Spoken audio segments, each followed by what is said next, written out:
Baseball is a game that's been around for almost 150 years, but it's always come down to one thing: a pitcher against a batter.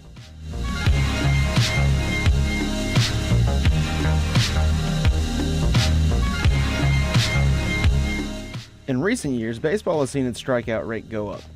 Whether it's a change in approach in the batter's box, or the fact the pitchers are throwing harder than ever before, there's definitely been a shift in thinking on how to effectively get guys out. We'll go over 3 different pitches in this video, and first let's start with the one that quite literally everyone throws. Get about the curveball, Ricky. Give him a heater.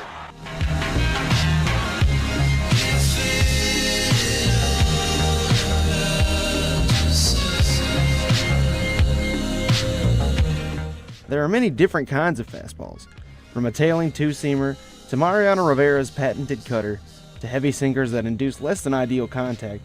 There's no shortage in ways to simply throw the ball hard. We'll go over the 4-seam fastball here because it's the easiest to teach and to throw. In addition to the increasing rates of strikeouts, there has also been an uptick in fastball velocity. This can be attributed to several different factors: pitcher specialization that allows for maximum effort and limited action, year-round conditioning, and seeing pitchers like Aroldis Chapman, Craig Kimbrell, and others put up triple digits pretty consistently. The mechanics of throwing a fastball are straightforward.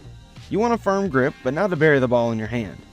You want to use the seams to give yourself leverage and create backspin so the ball doesn't have too much downward movement. You want your fastball to be a straight line pitch with no frills.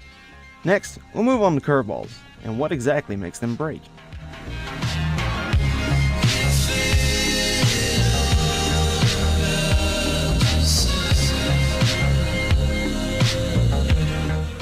Just like fastballs, there are several varieties of curveballs, and their movement is typically compared to the times on a clock.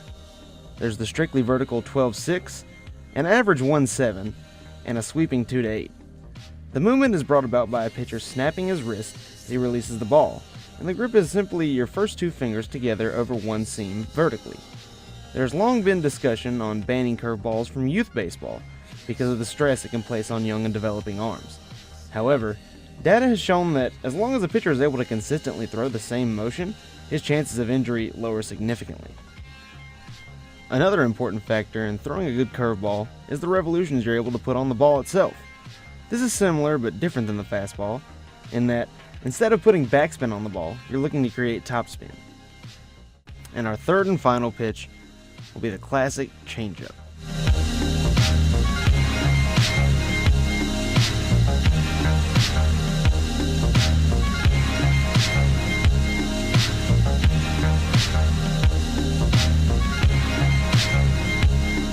The changeup also has several different styles. Whether it be the moving circle change or the deceptive palm ball, the changeup is a pitch that is all about getting the batter off balance.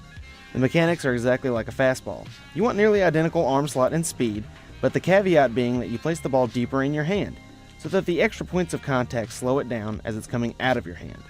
Changeups have long been a quietly devastating pitch in baseball because even though it doesn't require the physical tools that a fastball does, it's still highly effective in creating both swings and misses and poor contact.